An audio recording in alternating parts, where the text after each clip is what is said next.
ఈరోజు క్రైస్తవ్యం చేసే పని కూడా ఇదే కదండి. ఎక్కడైనా కానీ అది ఆంధ్ర, తెలంగాణ, ఇండియానా, ప్రపంచంలో ఎక్కడైనా క్రైస్తవ్యం చేసే పని కూడా ఇదే. ఆకలితో ఉన్న వారికి అన్నం పెట్టాలనుకుంటుంది, బట్టలు లేని వారికి బట్టలు ఇవ్వాలనుకుంటుంది, రోగాలతో ఉన్న వారికి మందులు పంచాలనుకుంటుంది.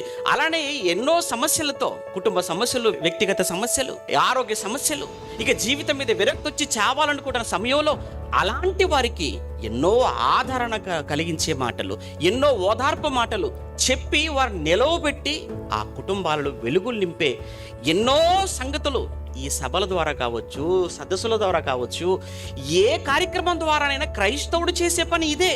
ఆ రోజు యేసు ప్రభుల వారు ఎవరిని దేశానికి వ్యతిరేకంగా, అధికారులకు వ్యతిరేకంగా ఎవరిని మార్చలేదండి మహానుభావుడు. ఇంకా మాట్లాడుతూ ప్రతి వాడు మీ పైనున్న అధికారికి మీరు లోబడాలి. ఏది నాణ్యం తీసుకురండి, ఈ నాణ్యం పైనున్నటువంటి ఈ రూపం, ఈ రాత ఎవరిది అనగానే కైసరివి.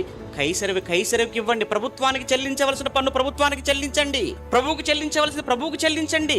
అంటే ప్రభుత్వాలను గౌరవించండి, ప్రభుత్వాలకు చెల్లించే పన్నును చెల్లించండి అని ప్రభుత్వాలకు సహకరించి ప్రజలను ప్రభుత్వాలకు ఉపకరించేలా మాట్లాడాడు తప్ప ఎక్కడ ఎప్పుడు ఆయన మాటల్లో ప్రభుత్వాలకు వ్యతిరేకంగా మాట్లాడిన ఏ ఒక్క సందర్భం మనకు కనబడదు. అందుకే కదా బైబిల్ మొత్తం కూడా మీరు చూడండి, మీ రాజుల కోసం మీరు ప్రార్థన చేయాలి, అధికారుల కొరకు ప్రార్థన చేయాలి, మనుషులందరి కొరకు మీరు ప్రార్థన చేయాలి. ఎందుకు?